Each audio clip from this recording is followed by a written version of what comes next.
Right, we're back here at Addington on a Wednesday night, catching up with Campbell's Comments' very own. I better get your hat. Jonny Cox, hello mate. Yeah, I think I need one. Had a few interviews out of you now, but no, good to have you back, mate. Jay Keldo pinched me last one, so I'll have to try and find one. There might actually be one in your suitcase. You never know. I might drop one off for you, but that's okay. Things have been going terrific. I saw you. Last time we actually saw you was actually at Cambridge with Pib Seeker. You would have been wrapped with him there. You then went up to the Inter-Dominion and awesome first night, but things went pear-shaped after that. But well done for getting him back and back winning. And I think that must be a great result for you as well. And learned a bit from that experience, I'd imagine. Yeah, for sure. We tried to have all the T's crossed and I's dotted, I guess you'd say, but sort of fell at the last hurdle, and it wasn't the result we were hoping for. But it was a great experience travelling over there, and meeting some great people, and new more help on the way. You never stop learning, so it was a great experience. It can be frustrating, but I would imagine you learn.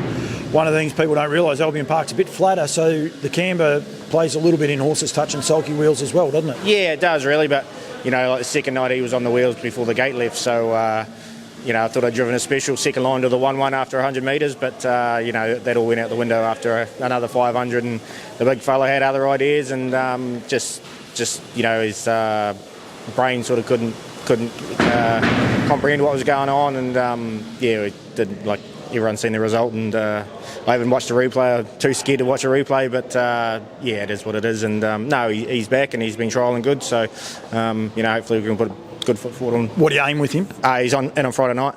Yep. And then obviously Canterbury Classic next week, Ashburton, and then hopefully that'll couple of solid runs there might get us a start in the cup. We're just on the fringe at the moment, but if we're there, we're there. If we're not, we'll just have to find another race. Dumb question. Do you do something about a sulky, or have you got a? Yeah, we actually bought a brand new one from Aussie, the Avengers. Got it made extra long for him. So if we touch the wheels this time, we're in big trouble. So hopefully it looks long at home, and hopefully it does the job. Yeah, I hope so for you guys. Had another Seaside debut, and he looks a big horse too as well. Trying to think where that was. I can picture it was at Ashburton. I think he might have won it. He won at Mott there 2 starts ago, and then he won again at Timaru the other day. He's bigger than Pin Seeker, so he is. He's a big boy. He's got a bit of a straighter stride on him, so he doesn't get the wheels quite the same as the other fella. But he's even bigger. So looks a nice horse. Yeah, he's got a few tricks. He's had a couple of trainers. Johnny Morrison started with him, and then he went back to the owner. And it wasn't long after I got back from Aussie that Trev rang me and asked if I'd have a go. And it didn't go too well first up for me, and I didn't really know what I was getting myself into. But his last 2 runs have sort of been faultless. So hopefully he can carry on that way. Quite funny, I interviewed Steve Reid, probably gone up before this one. He loves it down by the seasides. He said, they're beautiful. Everyone tells me they can get a bit hot. It is one of those funny things. But he does an amazing job. He leaves all sorts of horses seaside, and when you can get them, they're lovely horses. Yeah, that's it. Earlier on, Pin Seeker, well, he still is. He just walks out to the track. He doodles around the warm-up. You got to take a stick with you to get him to go, sort of thing. And, even early on in the workout, you can be loose reins on the dust sheet, happy days, and then every now and then he'll just click and you run your next mile and sort of 2:10 sort of at home, but he's a funny horse, and then he'll come back nice and relaxed. But I've had a couple, and both hot, both cold. So that's stallions, and that is horses. And of course, I'm sponsored by Woodlands, but it'll be fine if I get in trouble. I get into trouble. It won't matter. You can't knock what he is doing. How many are you working? I do about 12. Yep, good number between me and Kim. Dad's there. I thought Kim quit. I thought she's a medium. I was going to say a different word, then I'll get into trouble. Sorry, Kimmy, but she's a media magnate.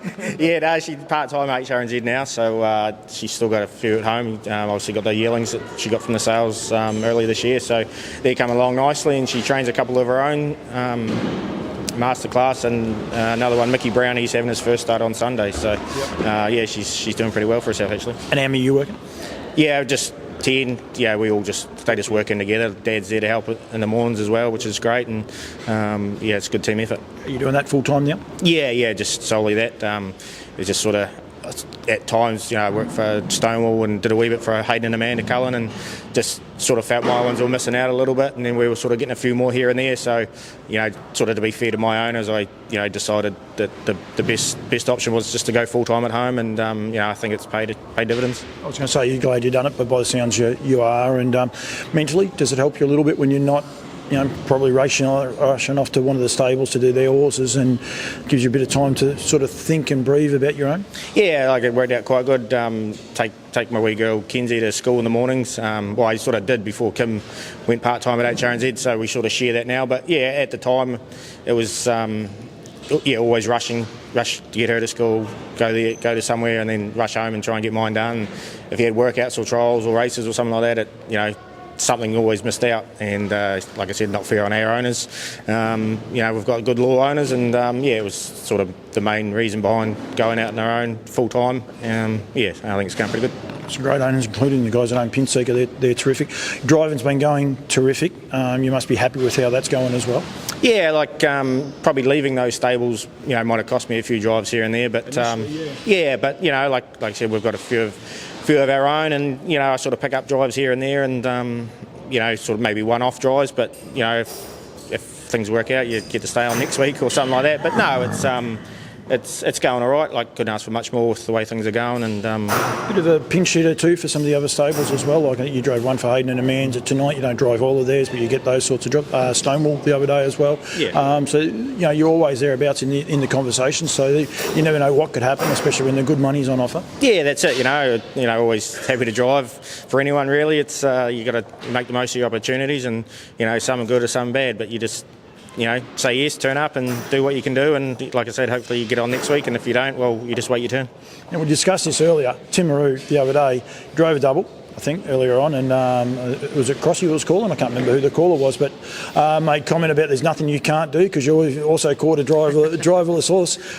But I'm not happy with his call at the end of it when he says the racing gods, you're a mile in front. That cost you the race having to catch that horse. Yeah, it probably did, but it's one of those things. It's probably more a safety thing more than anything. Like I said, I was out in front, minding my own business sort of thing, and this horse just lobbed up beside me. I wouldn't say it was did anything special to catch it, but it was rather easy. It was more pulling my horse up was probably the hardest part, but. It's more of a safety thing, and I didn't know what the situation was behind what happened to Sam, or didn't even know what the horse was, to be honest. So it's just one of those things. I just did what I could do, and my horse still went good afterwards. So that's all that matters. Driver safety is a number one thing. I think people going there and enjoying it, and that's definitely what we want in the sport. You also did a great job with prostate cancer awareness. I spoke to Robbie Close just there before as well, and I think the job you guys all did over here is to be commended. Victoria got behind it, but a few of the other states in Australia don't even get behind it. So I think what Harness Racing New Zealand and the drivers got involved, I think that's awesome as well. So well done to you and everyone else. Looked like a bit of fun from time to time too. Yeah, obviously, last year we were lucky enough to jump out of a plane, and this year we only jumped in a pool. It was a bit fresh, but it was it's a bit of fun, bit of banter between the guys.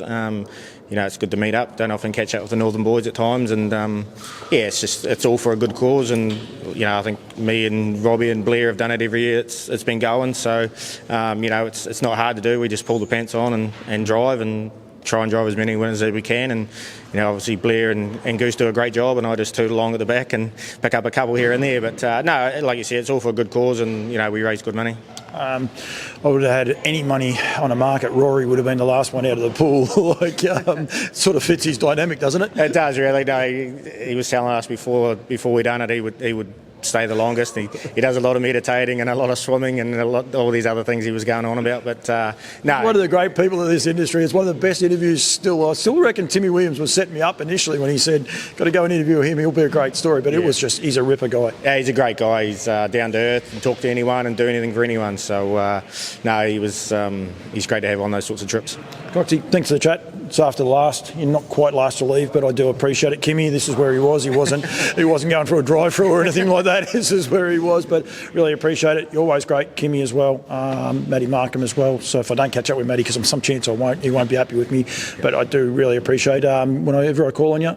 So thank you very much for joining me, mate, and really appreciate it. Yeah, very good anytime, mate. You know that. Thank you.